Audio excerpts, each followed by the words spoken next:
یک کسی آمد پیش ما گفت مولوی صاحب یکی از جمله کسایی است که از آلمان است در افغانستان خیلی وقت تیر کرده، مطالعه اسلامی هم خیلی زیاد داره. سر ما سوال کرد گوشت خنزیر چرا شما حرام میگی؟ این بهترین گوشت است، آدم خوب چاق میکنه. گفت ما دیگه دلیل نداشتم، گفتم که ما برای دلیل میارم. چی دلیل برش بگم؟ ما برش گفتم که چیسته؟ یکی خب فقه ذکر میکنه، فقه ذکر میکنه که این حیوان دیوس است. هر حیوان دیگه سری ناموس خود غیرت داره یا بی غیرت است. دوم است که این گوشت خنزیر نجس است، نجس العین است، ذاتش نجس است. و تحقیقات جدید ثابت کرده که این طور میکروبایی داره که حتی با پخته شدن هم از بین نمیره. امو کرم هایی که به نام کدو یا تریشن یاد میکنن و در گوشت ازی وجود داره. این ثابت کرد آلی تحقیقات جدید از یا که این میکروبا واقعا به توسط پخته شدن هم از بین نمیره. گفت بس و آدم بسیار فامیده آدم بود، انجینر بود. پس آمد یک روز گیر کردم شما گفتم چطور شد؟ گفت رفتم مولوی صاحب اوی طور حجت سرش ثابت کردم که پرسان نکن دمی کلل پشتم ایشش میگه دویلی رفتم که خطی زنی خود یک جای نشسته. گفت رفتم من اول قطعه زنش بگه سلام دادم و قول دادم و باز بعد از قطعه ازی از پیش سوال کردم که من که آمدم سلام دادم امرای زنی دست دادم تو چی احساس کردی؟ گفت بسیار خوش شدم که محبت کردی. گفت بعد از گفتم که سوالی تا جوابش آوردم. گفت بگو چی جواب آوردی؟ گفت من گفتم به خاطر حرام است که گوشت خنزیر بی غیرت ترین حیوان است او الله تبارک و تعالی که کدام حیوانات منع کرده به این خاطر منع کرده که اثرات او حیوان سرایت نکنه در انسان.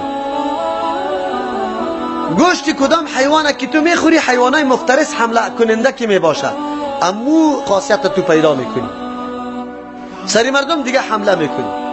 کدام خوی خاصیتی که دیو حیوان است در تو دیده میشه. الله تبارک و تعالی از خاطر خبایث حرام کرده و شما مردم هم اینمی طور هستی. ما مسلمان ها زنی خودم، دختری خودم، مادری خودی مرا بگذار، دختر و خواهر افغانی را هم بگذار. در آلمان شما که یک خواهر به نام مسلمان پیدا شد و تو کج برش سعی کنی دستم ندی تنها کج برش سعی کنی اینمین جا غیرتی ما در جوش میاد که وقت کلی تو را بکنم. به خاطر چیز؟ به خاطری که ما از گوشت خنزیر استفاده نه تنها که از ناموس خود بلکه به نام اسلام که یک دختر در وطن توسته هیچ نوع رشته نسبی ختمه نداره، قاربم نیست، خود صرف خود منصوب به چی ساخته؟ اسلام. غیرت ما در این جمعیت میگم او آدم امید طور شد و گفت که واقعیت است. بلکل حالی تسلیم شدم که یقینا اسلام چیزی را حرام کرده در او فلسفه بزرگ است.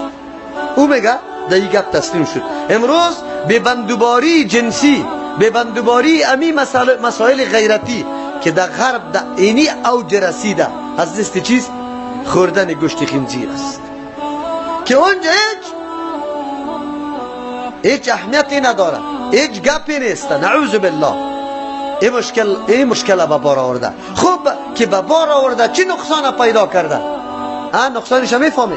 در دنیای غربی تو روز نیست که شاروالی از زبالدانی ها 4 و 5 مردی طفل جنینه بگوین بالا نکنه. در اونجا مسئله نسب وجود نداره، مسئله نسب وجود نداره. احترام متقابل که پدر هستی، ماما هستی، یکی با دیگه یک کمی تعاون داشته باشه، همکاری داشته باشه، قطعا وجود نداره. شفقت، مهربانی، دلسوزی گپا وجود نداره.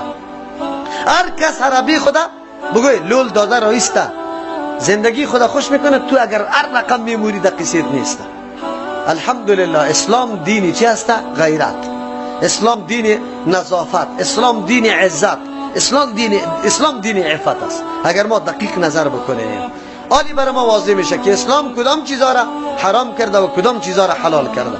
صحیح است که ما درک نمیتونیم امیالی که این چیز چرا حرام است. شراب حرام است. چرا حرام است؟ عقل انسان از بین میبره. پشت سر اون فلسفه میاد اسلام کدام چیزا را اهمیت میده، در زندگی انسان کدام چیزا اهمیت داره و اسلام در مورد از او چی اعتنا و اهتمام کرده، چه قسم حفاظت از او را، تدابیر حفاظت از او را گرفته. درک میکنیم که اسلام کدام دین است. واقعا دینی که تضمین میکنه زندگی خوشبخت انسان. زندگی خوشبخت انسان کدام دین ضمانت میکنه؟ اسلام.